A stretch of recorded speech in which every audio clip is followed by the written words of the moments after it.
Can I show you something I just recently made? Oh, please do. Yes. Yeah. Hang on a minute. I'll highlight you. There we go. Oh, that's nice. This is I put on recently on Facebook that I had some monkey puzzle, and invited people to come and turn it with me. And the first one to do so was Harvey. Harvey Allison came along, and we did this one day. And there we are. It's a lovely piece of wood. Oh yeah.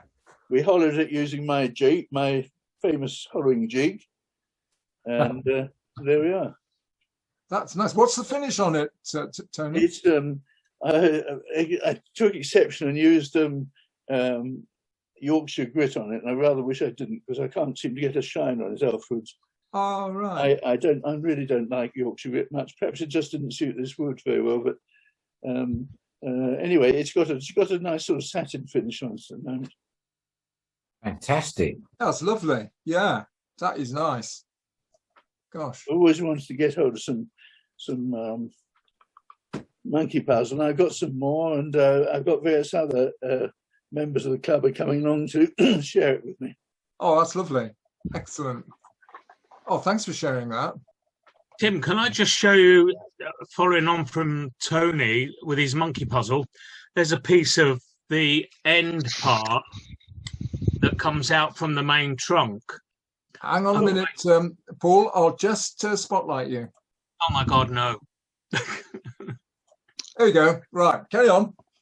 And what I didn't realise, the end part there, that's the colour of it. It was stunning. And when I was turning, I couldn't believe it. And that's the main trunk is there, so it's going there. And I've got 2 whacking great pieces in the garage, and there's about 8 of these sticking out from each one. So these branches can make a bowl like you've done. Oh yeah, definitely, yeah. It actually looked quite nice. Oh yeah, very nice wood. And this is monkey puzzle. Mm. Ah, gosh, all right. Very heavy wood.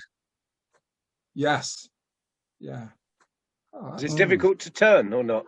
No, it turns nicely. The only trouble is the knots in the middle. When we drilled out the centre, the Forstner bit got caught in the centre because the knots all converge, and there's a bit of a pithy hole in the centre, and it may set up a frightful rattle when the vibrated the Forstner's bit terribly on the end of on this extending bar, and it actually pulled it out of the Morse taper, and did just what I was trying to tell people to avoid. It lashed around and took a bit of skin Tony, off. it's got a very thick bark on it, hasn't it?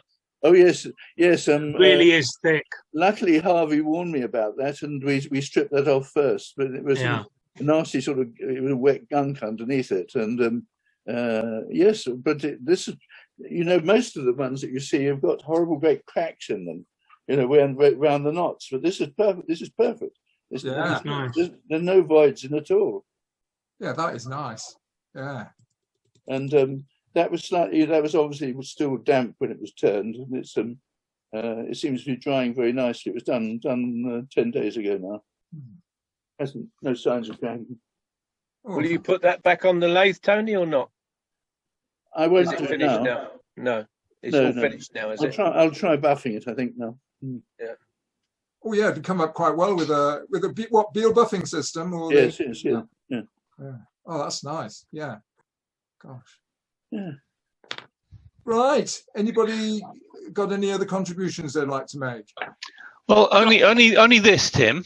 I do have. I've been experimenting with trying to design something that I'm happy with, and I don't know about the rest of you, but very often I'll get to the end of a turning, and then take it off the lathe and put it on the table, and I think that's not right. There's something wrong about it. It's not the finish. It's not battle scarred from my ham-fisted attempts at turning. It just doesn't look right. Okay, and I've got an example. I think we've all been there, Adam. Right. I think So we've all been there. I had a friend in the workshop this week, and he wanted to make a candlestick. So it took me about 10 minutes to knock this one up.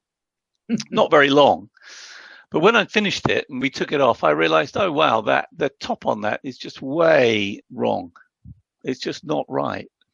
I don't know if there's any, guide on, I don't know if there are any guides on dimensions or design or anything like that any of you can share, because I'm really struggling with this after, I'm going to say this is probably my 6th year of wood turning.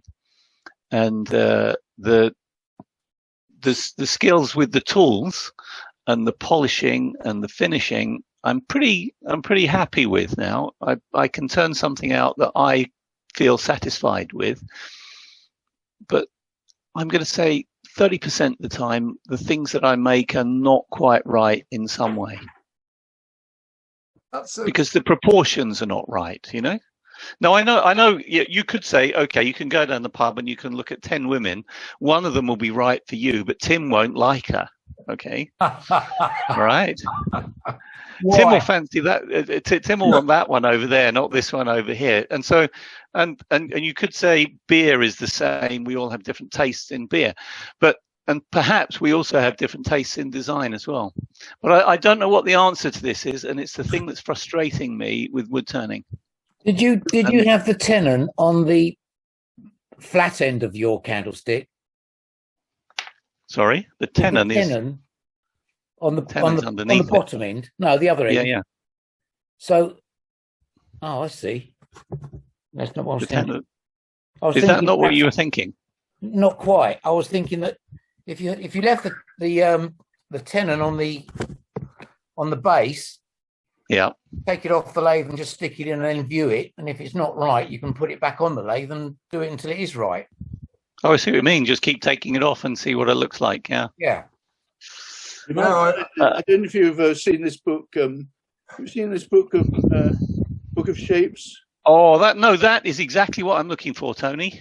Yes, this is Source Book of Shapes by John Hunnix, and there's this gives you quite a lot. There isn't a specific one of candles of spindle turning there here, but all other shapes.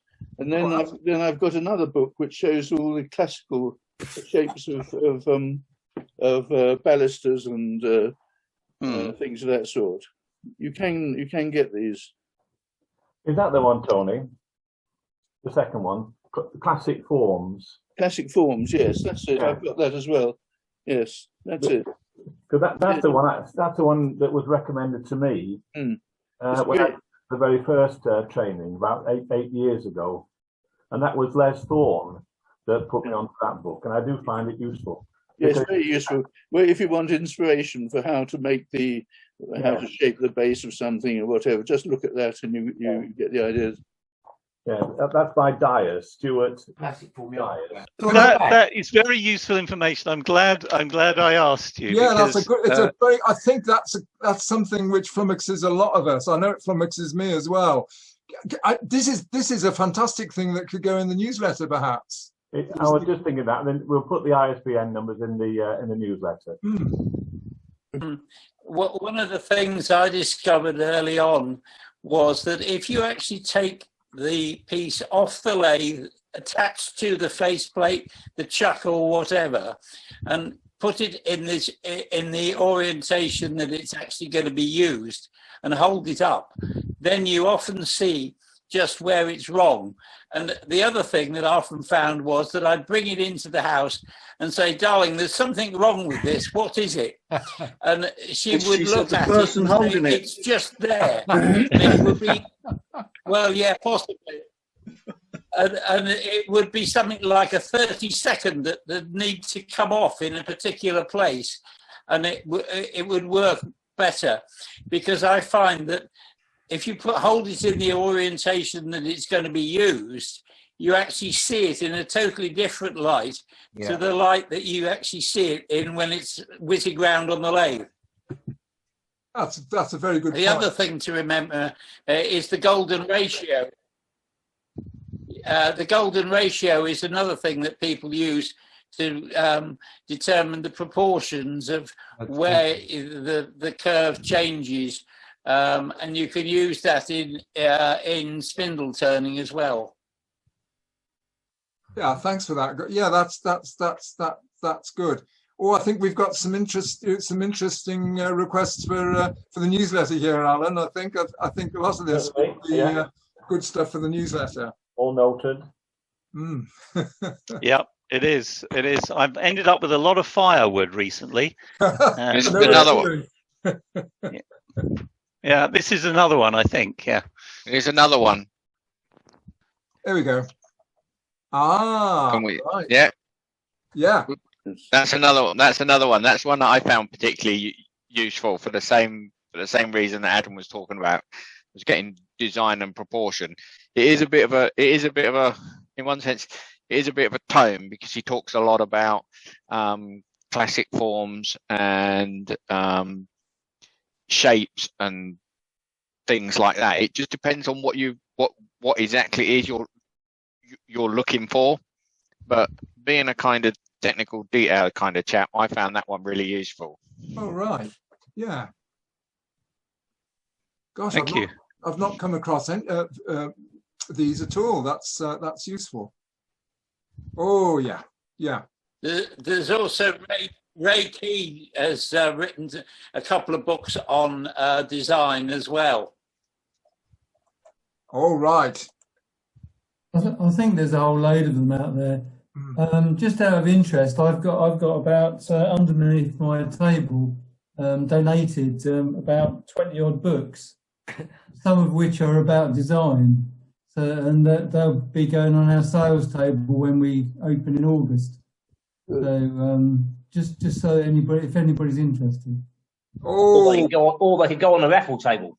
Excellent. And I'll give you some money for the raffle table. Some of them are probably better on the raffle table. well, thanks, Peter. That's another incentive for us to look forward to getting together in person in August. But it's been quite interesting, really. These Zoom meetings have they're not really a substitute for face-to-face meetings, but I think they've served a purpose. Yes. Yeah, very much so. I agree. The good thing is you can have a drink of whiskey at the same time. That's true. I thought you were sounding slurry, Peter.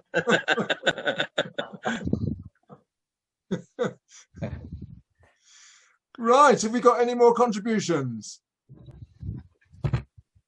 Okay, I think we might, unless people want to generally chat, I think we might call it call time. Yeah. Okay. Yes. Good meeting, Tim. Thank you. Good. Thank you very much. Very good. Well done. Thank you. Thanks Thank for you, the Tony. presentation, Tony and Tim. No problem.